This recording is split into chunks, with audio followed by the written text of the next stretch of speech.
It's another crossover edition. We got the Houston Texans coming to town and my boy Cody Davis. We're going to break it down for you and give you all the storylines in this edition of Locked On Jaguars and Locked On Texans. You are Locked On Texans, your daily Houston Texans podcast. Part of the Locked On Podcast Network, your team every day.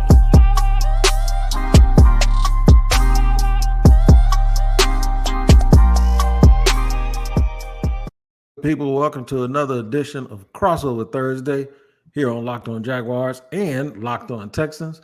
We're at your team every day, and we thank you for making us your first listen. Also, we're free to subscribe to on our YouTube pages. That's at Locked On Jaguars and at Locked On Texans. Make sure you subscribe, hit the like button, hit the bell so you receive notifications anytime we drop an episode. And wherever you listen to your podcast, if you listen to audio podcasts, make sure you tap in there every single day to make sure you don't miss an episode. Also, this Crossover Thursday episode is brought to you by Prize Picks, the easiest and most exciting way to play daily fantasy sports. Go to prizepicks.com/LockedOnNFL and use the code all lowercase LockedOnNFL for a first deposit match up to $100. I got to get to my boy Cody Davis. What's going on, man? What's up, bro? You know, I love when I get an opportunity to do these calls. First and foremost, I just love our division. I think we all got good relationship, but Wig right here, that's like my big brother, man. I love chopping it up with Wig. Yeah, I'm everybody's big brother, it seems like, man. By the way, shout out to all those everydayers, too, that listen to Locked On Texans and Locked On Jags. Thank you for joining in and making it all worthwhile. All right, man. So my man John Hickman couldn't make it today because I was wondering I was going to beat up on both of y'all. Try to anyway. I'm always trying to start something with the Houston Texans, and that's the way it goes. No need to start nothing this week because we actually got a game we're going to play, and we're going to get to it right now. First segment, talking about the biggest storylines of both teams. Then we're going to get to the biggest matchups in segment 2. And then, of course, our final score and our prediction. Cody, since you're the guest, I want to let you kick this off with the biggest storylines from the Houston Texans. Well, of course, right off the bat, the biggest storyline for the Houston Texans coming into week 3 is health at the end of the day. Laramie Tunsil did return to practice on Wednesday. The same thing with Jimmy Ward. However, Jalen Petrie is still dealing with that bruised lung. He was not in attendance during practice on Wednesday, so his status is up in the air. Coach D'Amico Ryans did say that as of right now, Laramie Tunsil and Jimmy Ward, both of those guys are on the trajectory to come back to the lineup on Sunday against you guys. But outside of injuries, I think the next biggest storyline for the Houston Texans is just development and consistency. We down here in the city of Houston, you know, despite starting off the year 0-2, CJ Stroud has looked really, really good. That young man has looked really good with a depleted offensive line. He has really helped that wide receiving core looked really, really good. And we just want to see if he could continue his progression. And not only with the players on the field like a CJ Stroud, but I think you also got to take a look at the sideline, but more so offensive coordinator Bobby Slowick. The first 2 games, Bobby Slowick has made some questionable calls, like a full back dive on a one when you got Damian Pierce in the backfield. In the very first game, you was favoring Noah Brown over your really good up-and-coming playmaker in Tank Dell. And look, Bobby Slowick, he came into the season with a lot of high expectations, especially when you take a look at the last couple of offensive coordinators. However, I think we get lost in the shuffle. Bobby Slowick, this is his first year as the offensive coordinator, the primary play caller for a team, and we're really watching him kind of struggle throughout these first 2 games. Well, you know, an offensive line with a lot of injuries can really make a team appear to be a little bit worse off than they really are. I'll tell you about Jacksonville's in just a second, even though the head coach isn't concerned about it. So I kind of understand that, but I did pick up on the Stroud stuff too. That statistically, it doesn't look like things are too big for him. And even statistically, it looks like, okay, there's something really, really to work with there. That'll go into the second segment with me and how the Jaguars are going to have to affect him. But for us here, the biggest storyline is you gotta be who you want to be.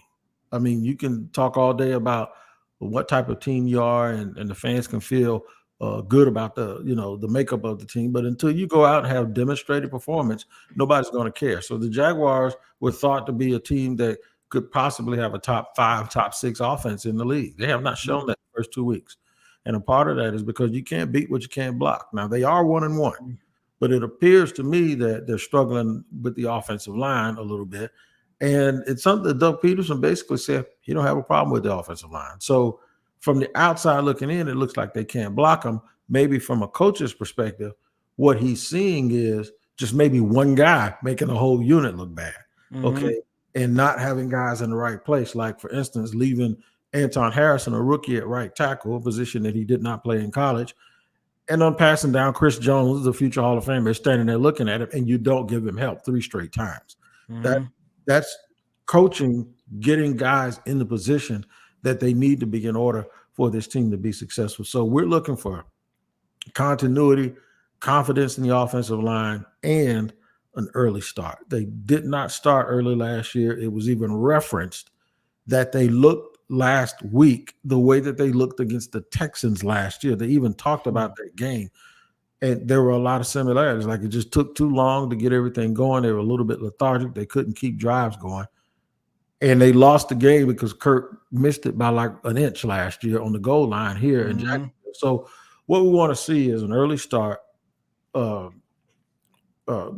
offense being able to block people and getting some points and getting out in front for the first time this year, because they haven't done it yet. I do want to ask you this one thing really quick.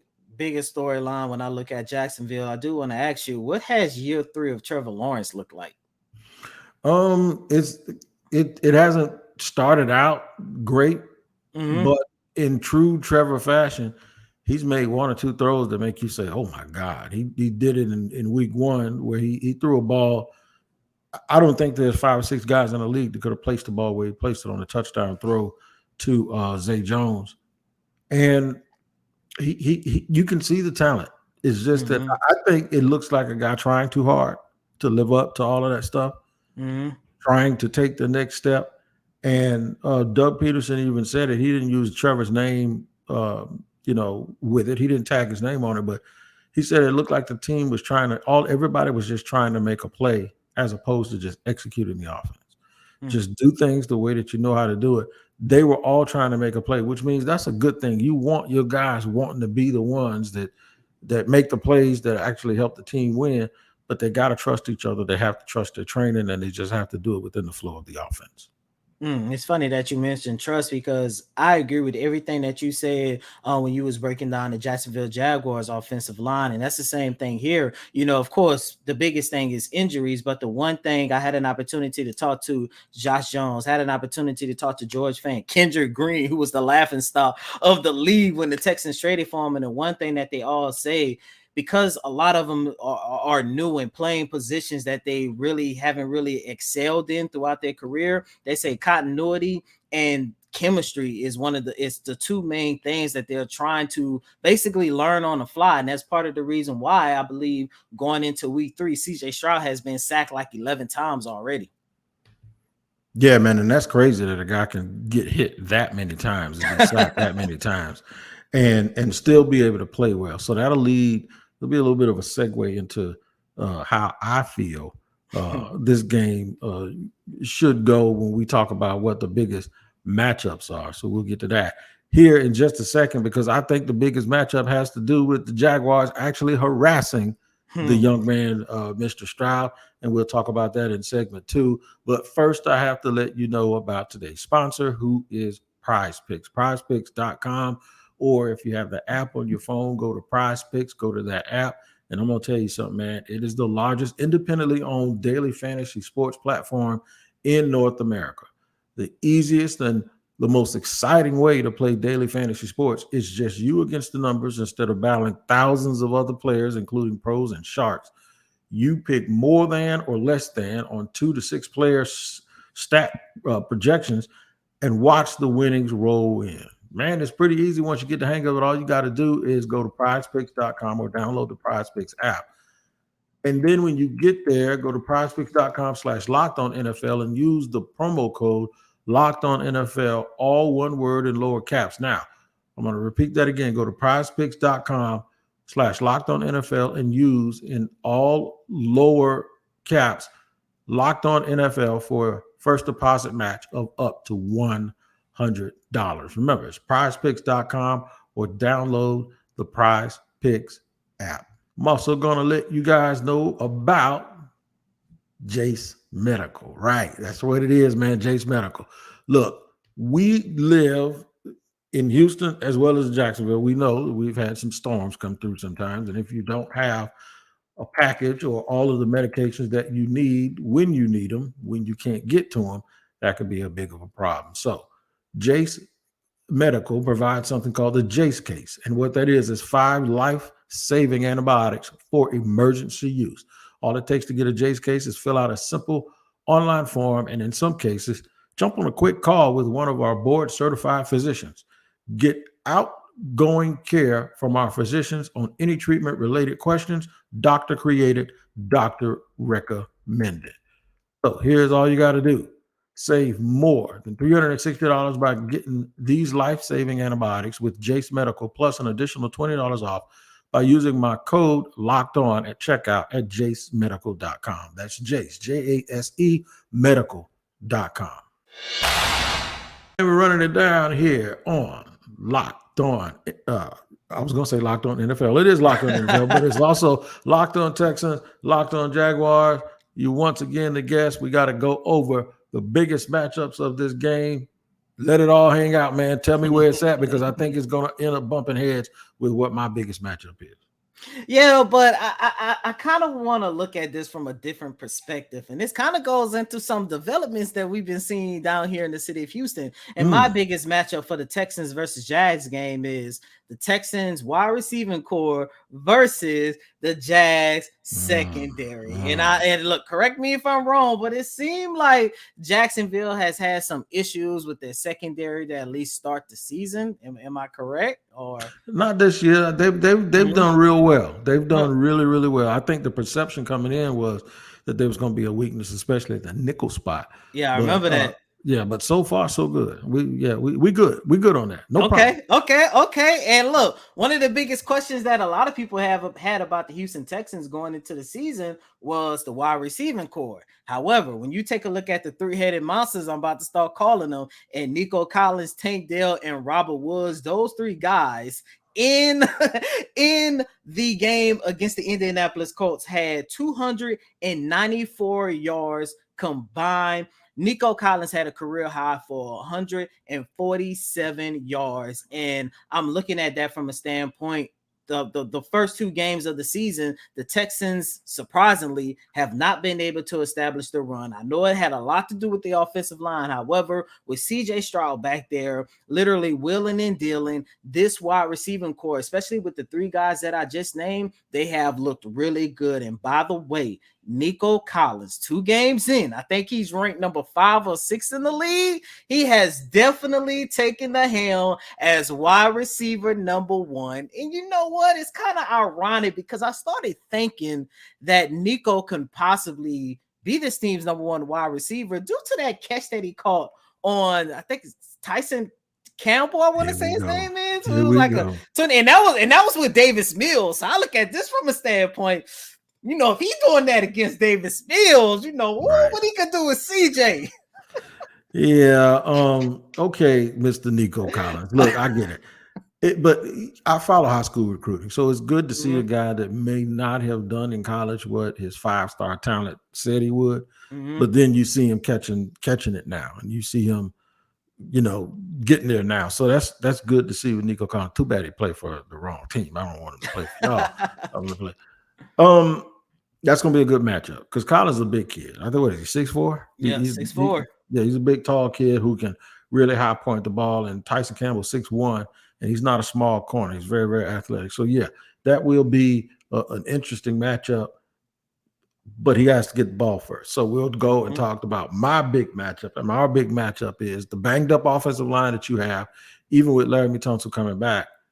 They still got somebody missing off of the line, a very good player. So I'm expecting that even though Josh Allen's a little bit banged up with a shoulder injury, I'm looking for Trayvon Walker to have a bust-out game. Now, he got frustrated last year in a game here where he slung Davis Mills to the ground. It probably ended up costing the Jaguars, and I think he realized he can't do stuff like that anymore.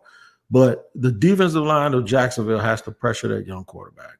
I wouldn't be surprised if they did a little blitzing, if they mixed and matched, if they did a lot of twists and stunts to try to confuse the young lad to see if they can show him something that he's never seen before, or just take advantage of the fact that he's only 3 games into playing with the NFL speed. So that's what I'm looking forward to.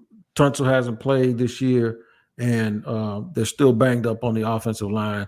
The kid has been getting hit. He's been running for his life. This is a good time for the Jaguars defensive front to really show up and not allow Nico Collins to get loose on the back end and not allow Tank Dell to get free down. Don't give up all of those yards to Robert Woods and the rest of those cats. So, yeah, I really look forward to the Jaguars defensive line stepping up and doing what they've done all year, and that is stopping the run and then being able to rush the passer.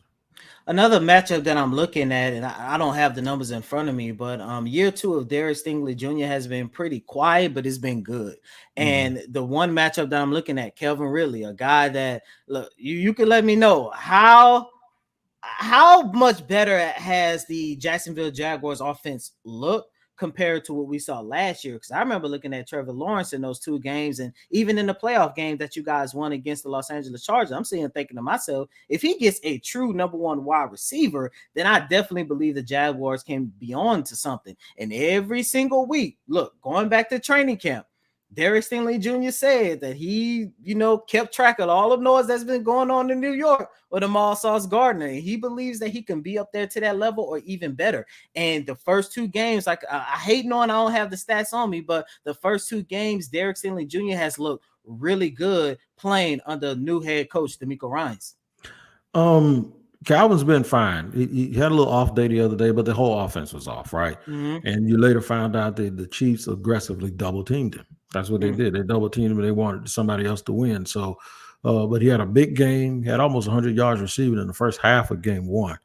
And he's been everything that's advertised. The other guys and Trevor just have to play better when they're trying to take him out of the game, when teams really, really come in and aggressively line up in a way that formations him to the point where you're going to run right through that progression and have to go somewhere else. Well, when you go somewhere else, guys got to catch it.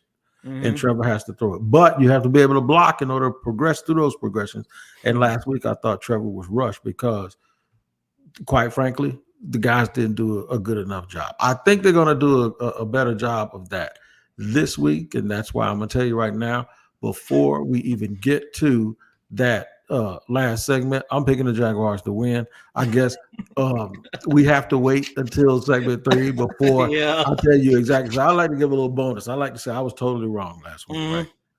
I got to tell you why and how I think they're going to win. So I tell you what, I'm going to do it first. I've been letting you go first. I'm going to give you a little hospitality, a little home cooking, and I'm going to do it first. I'm going to tell you exactly why I believe the Jaguars will win, and I'm going to tell you exactly how they do it in segment 3 in just a second here on Locked On Jaguars. I went to the stadium the other day. I got to tell you about bird dogs. I went to the stadium. I wore my trousers. I wore my slacks, right? And they fit around my ankle. I had about 10 people tell me I look like I lost weight. And I took credit for it. I said, yeah, I've been doing a little working out, and I've been getting it right. But really, truth is, it was those bird dog stretch khaki pants. I'm telling you, man, they will make anybody look good if they make me look good, and they'll definitely make you look great. They are special material, stretch khaki material. They're designed to fit slimmer through the thigh and through the leg to give you a truly sculpted look. So go to birddogs.com/LockedOnNFL and enter the promo code LockedOnNFL at checkout for a free Bird Dogs water bottle with your order. That's birddogs.com/LockedOnNFL for a free water bottle at checkout. You won't want to take your bird dogs off. I promise you. All right, third and final segment here. Locked On Jaguars and Locked On Texans crossover, brought to you by Prize Picks, of course, every single Thursday. I'm going to go first. I got to tell you how. I got to give you a score. I already told you I think the Jaguars are going to win the game. I think they're going to win it 34-20. We'll go 34-20. some points will be put on the board. I think they really, really want their offense. Everybody, Calvin Ridley talked in the press conference just yesterday that they're all pissed off because they didn't play better. Mm-hmm. And the plays were there for them to be made. They lost a 17-9 game to the defending Super Bowl champions, and the Kansas City Chiefs had more penalties, way more penalties. Kansas City Chiefs had way more turnovers, and the Jaguars still couldn't win. And it was because the offense didn't do much. I think they're going to prove it this week. I think they want to come out fast. They want to come out strong. I think they're going to get Trevor Lawrence going, and then they're also going to get Travis Etienne going, and then get into the depth with their running game. So look for them to go down the field. I do think Calvin Ridley will have a big impact on this game, and I really think they're going to open things up. And I think they're going to win 34-20. Oh wow! Well, this might surprise you, but I also have Jacksonville winning this game as well. And I only say that because look, there was a lot of hope, promise, and potential going into this season for the Houston Texans. However, I knew right off the bat, due to the fact that you are dependent on a lot of young guys, rookies, sophomores, third-year players, and not only that, you take a look at the sideline, the first-year head coach, first-year offensive coordinator. I knew the first couple of weeks was going to be a learning experience, and that's exactly what I have been seeing. And I think this is probably going to be the final game before everything starts to click for the Houston Texans. I have the Jacksonville Jaguars winning a little bit closer than you do, 24-21. I think it's going to be a really good game. I think it's going to be a close game, but I think the next challenge for the Texans will be how are they going to execute in the fourth quarter if it's a close game. You take a look at the first two games, by the time the fourth quarter come around, unfortunately, they was already out of the game, but it seemed like they started to put their offense together against the Indianapolis Colts. You go back to the first game against the Baltimore Ravens, the defense looked really good, and, they did take a step. They did decline. The production from the defense did decline in week 2, but Coach DeMeco Ryan said for some reason it just didn't look like the guys had it. So I know without a shadow of a doubt, the defense is definitely going to come to play. I know my guy Will Anderson Jr. is probably itching to get his second sack. And what better way to do it is when you go up against Trevor Lawrence. But I think it's going to be a really close game. But like I mentioned, the next learning phase for this team right now will be how are you going to execute in the fourth quarter when you're still in it and against a more experienced and a more diverse, developed, and a team that a lot of people have winning this division. That's a great point. What I'm going to watch are certain players, and it's easy for me to watch the Jaguars only. I'm looking at these are two teams that are picked high in the draft recently, right? Mm-hmm. So I see CJ Stroud. I see Will Anderson, Trevor Lawrence, Etienne, Trayvon Walker. I want to watch those young dudes because the young dudes are really going to be the ones moving forward that's going to really, really carry this division. So question for you, do y'all have a first-round pick next year? I know you traded yours to Arizona, but did you get one back in another deal? Or the Texans have the pick from the Cleveland Browns.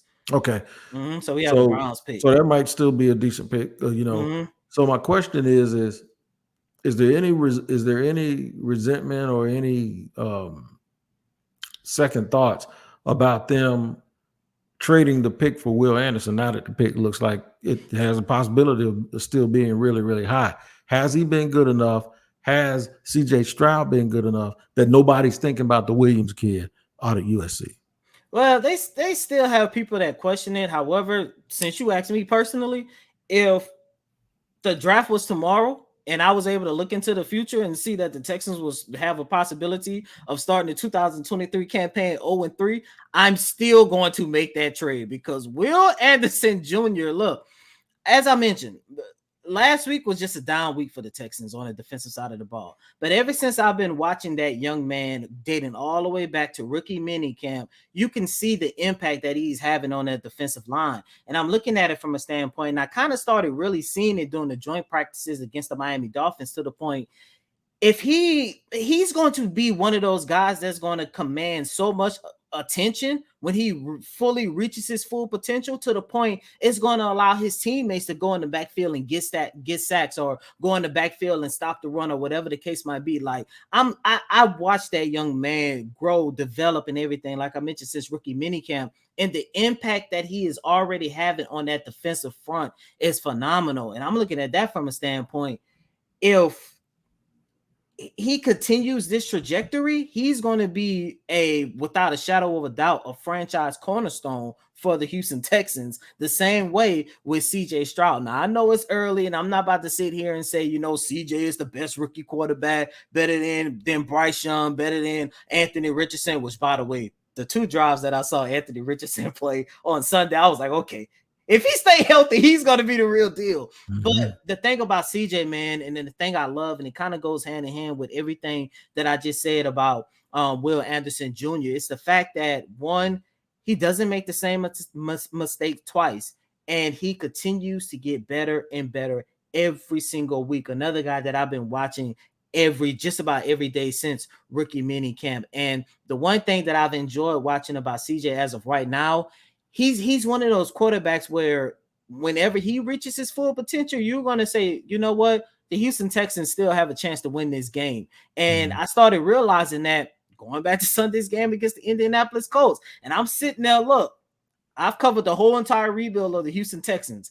And if they go down 2 touchdowns, all right, let's start typing up the recap. Let's start getting our notes together. I'm texting John, texting my editor. All right, how are we going to do this? But even though they was down 31-10, with CJ Stroud going down there on the field, making sure he continues to move the chain, connecting with Tank Dell in the end zone, it's like, man, for a split second, and I knew it was a long shot, but for a split second, I said to myself, can the Texans come back and win this game? Now, of course, they didn't, but it's like the aura that he presents. I go back to watching Davis Mills these last 2 games, and he could start, connecting on passes in the second half in the fourth quarter and scoring touchdowns. But it was like, come on now, well, what are we doing, y'all? You're just trying to make your stats look good or whatever the case might be. But with CJ, he definitely has the it factor. So I'm fine with having CJ for the next, hopefully, 10 years if they don't mess this relationship up. And the same thing for Will Anderson Jr. Like the Houston Texans, they really have 2 foundational cornerstones